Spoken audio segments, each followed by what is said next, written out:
네, 안녕하세요. 앤드류입니다. 비트코인하고 나스닥 이제 미국 부채 위기 때문에 지금 조금 빠지는 모습 보여주고 있고요. 제가 비트코인 같은 경우는 이 미국 부채가 굉장히 심한데 이번에 트럼프가 감세안을 발표를 하면서 이 미국의 재정 위기가 다시 한번 부각이 되면서 비트코인도 같이 조정을 받고 있는데, 제가 영상에서 항상 말씀을 드리지만 이 비트코인 같은 경우는 비상관 자산이라고 해서 많은 전문가들이 새로운 유형의 카테고리다, 새로운 유형의 자산이다 라고 하면서 이 비트코인의 본질의 가치와 상관이 없는 이런 악재들이 나오면서 비트코인이 조정이 나온다면 오히려 저가 매수로 활용을 해야 된다라고 이야기를 하죠. 사실 이슈의 크기에 비해서 나스닥도 꽤나 잘 버텨주는 모습이고, 비트코인은 사실 이런 이슈들하고 전혀 상관이 없기 때문에 이 저가가 왔을 때 기관들도 분명히 저가 매집이 들어올 겁니다. 정확한 바닥은 우리가 알 수가 없죠. 그렇기 때문에 비트코인은 분할 매수로 대응을 해서 우리들의 자산 포트폴리오에 담아야 된다라고 생각을 하고, 2025년도 6년도 같은 경우는 이 비트코인 반감기 사이클에 의한 상승폭이 아직 다 나오지도 않았고, 지금 ETF 승인 난 지가 그렇게 오래되지 않았기 때문에 앞으로 들어올 기관들의 자금, 그리고 자산운용사의 자금, 그리고 국가 단위의 비트코인 전략적 매입 추진, 이런 것들이 쏟아져 나오고 있기 때문에 너무 저가를 노리기보다는 분할 매수로 천천히 매수를 해서 조금 장기 홀딩을 하면은 좋은 수익률을 보여줄 거라고 생각을 합니다. 자, 그렇더라도 비트코인이 어디가 조금 매력적인 가격인지 이런 것들은 알고 매수하시는 게 좋겠는데요. 지금 비트코인이 명확한 추세가 있기 때문에 신뢰도가 있는 자리들이 조금 명확히 정해져 있습니다. 지금 비트코인이 명확한 추세가 있기 때문에 신뢰도가 있는 자리들이 조금 명확히 정해져 있습니다. 자, 첫 번째로 우리 비트코인은 시가총액이 3천조 원에 가까워졌기 때문에 이제는 개별 종목이 아니라 지수 이론으로 보는 게 훨씬 더 정확하고 쉽게 차트를 구별할 수가 있습니다. 쉽게 말해서 시가총액이 좀 작은 종목들은 이 세력이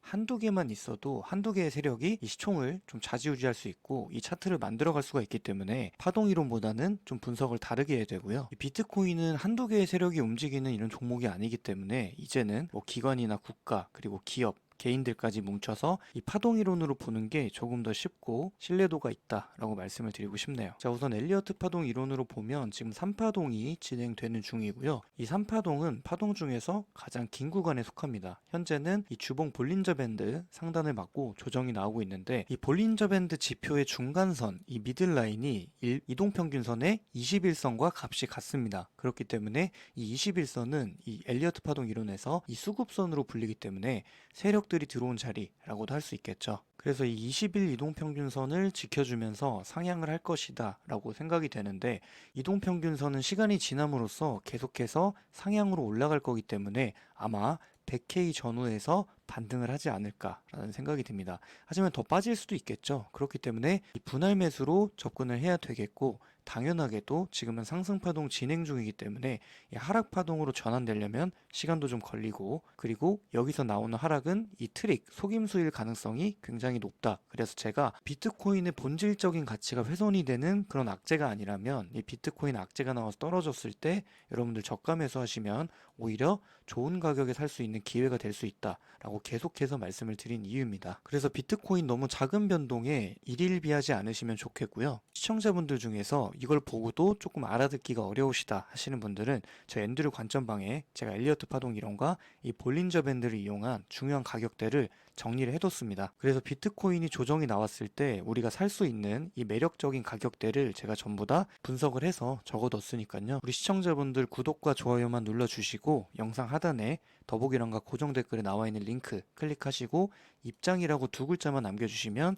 저 앤드류가 구독자인 거 확인하고 내 입장 링크 무료로 보내드리니까요. 꼭 들어오셔서 이번 비트코인 상승장 함께 하셨으면 좋겠습니다. 자, 그리고 스트레티지의 마이클 세일러가 또 한 번 비트코인을 최근에 이제 4020개나 추가 매수하면서 올해 수익률은 현재 16.8% 정도를 기록하고 있다라고 하는데, 생각보다 높은 수익률을 기록하고 있지는 않죠. 그래서 이 기업들이나 국가들도 최근에 이 비트코인을 매집했기 때문에 이 평단가가 굉장히 높게 형성이 돼 있다라는 거고, 그래서 이 100K 전후는 제가 생각했을 때 굉장히 매력적인 자리, 신뢰도가 있는 자리라고 보입니다. 자, 기사 내용에서도 보시면요, 이 스트래티지라는 회사가 마이클 세일러가 운영하는 회사죠. 그래서 25일에 비트코인을 매집을 했는데 4020개 정도로 매집을 했고 평단가는 10만 6천 달러 정도에 매집을 했다라고 합니다. 지금 비트코인 가격이랑 같죠? 자, 그러면서 이 스트레티지가 보유한 비트코인의 총 수량이 58만 250개라고 하는데, 이걸 원화로 환산을 해보면 오늘 날짜로 84조 정도를 가지고 있다라는 건데 엄청난 수치죠. 그래서 이 스트레티지가 기업 중에서는 이 비트코인을 가장 많이 가지고 있는 그런 회사기도 합니다. 그리고 스테이블 코인 회사 중에서 가장 큰 시가총액 1위인 이 테더 회사도 자사에서 가지고 있는 이 비트코인과 금의 보유량을 발표했다라고 하는데, 수량이 약 10만 개 이상의 비트코인을 가지고 있다라고 하죠. 그리고 금은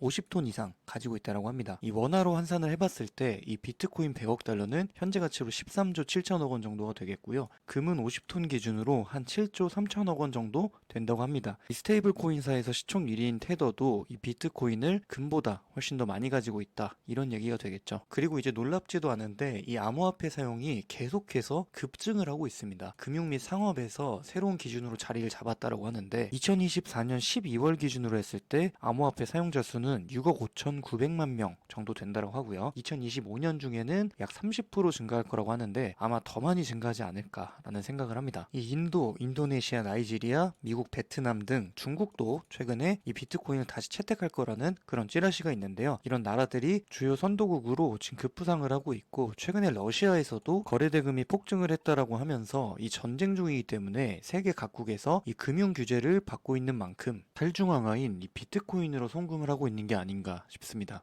그리고 비트코인은 아직 본격적인 상승을 시작도 하지 않았다라고 저는 보고 있습니다. 기사를 살펴보면요, 이 금 보유자 수가 미국에서 3,700만 명, 비트코인의 보유자 수가 5천만 명 정도가 된다라고 하고요. 지금 비트코인을 이제 보유할 이런 개인들의 숫자는 사실 5천만 명으로 집계돼야 될 게 아니고요.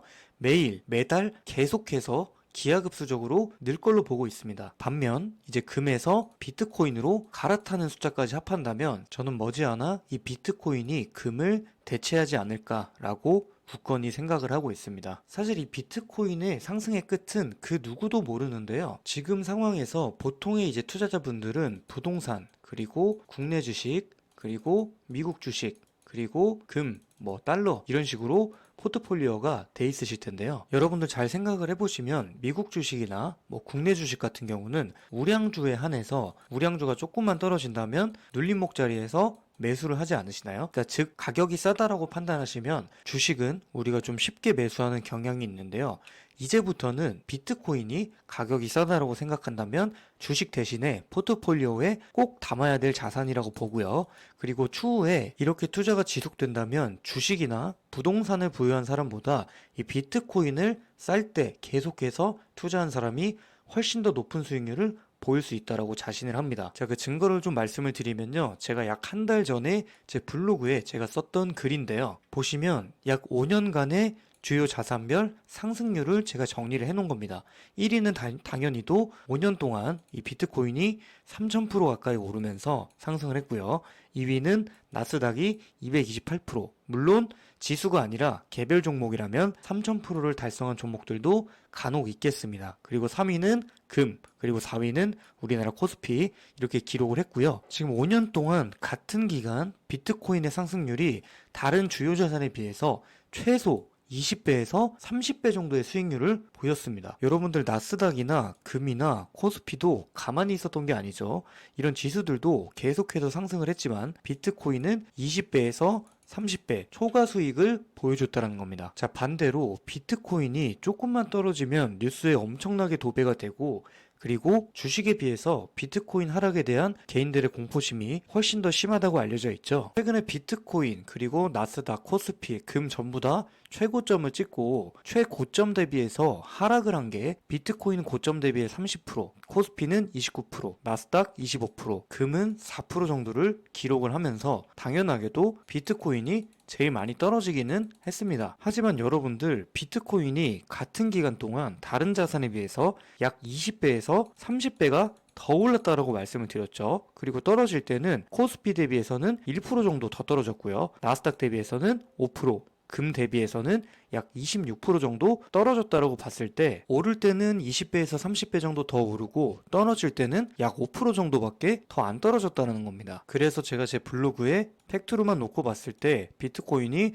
엄청나게 강세장이다 라고 말씀을 드렸죠. 그래서 여러분들 다른 분들이 하시는 말씀 혹은 언론 플레이 이런 것들 휘말리지 마시고요. 제 관점방에 들어오시면 제가 이렇게 팩트로 정리를 해놔서 다른 자산 대비해서 지금 비트코인이 얼마나 매력적인지, 그리고 비트코인을 얼마에 사서 얼마에 팔아야 될지 잘 모르시는 분들을 위해서 비트코인 반감기 패턴, 그리고 2025년도 상승장, 요게 제일 중요하죠.